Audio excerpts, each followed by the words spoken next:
আমরা আবার প্রতিদিনের মতো আইসা বললাম পদ্মা সেতু ব্রিজে। আর আপনাকে পদ্মা সেতু ব্রিজে ওই যে রেলা আমার পদ্মা সেতু বুঝছেন। এ ধরনের জুতা এই জুতাটা আমরা চুরি করে নিয়ে যাই গে। না আমরা ভালো মানুষ, আমরা চুরি করে ফালিয়া দিলাম। ওই যে আহেন আমরা বাড়তে যাই গে। এই দেখেন কাশফুল, এই দেখেন সব কাশফুল।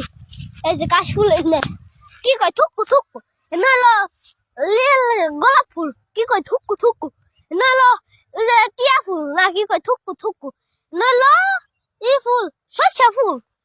এখন আপনার একটা জিনিস দেখাই, এই যে সাপের করতে বকুল যদি আমি যাই সাপে আমার পাশের মধ্যে একটা চুম্মা দিব, কবে যাও গা বাতি দে। আর আমরা এনে পলিয়ে যাই গে, আহেন বাতি দে। আর আমরা যাই গে, আমরা হলো ভালো মানুষ না গাইস। এ দেখেন আমরা শস্য ফুল, এটা আমার শস্য ফুল ওই টুসকাঙ্গা। এ দেখেন কেন জানি জিরাফ ফালিয়ে দিয়ে গেছে, জিরাফ।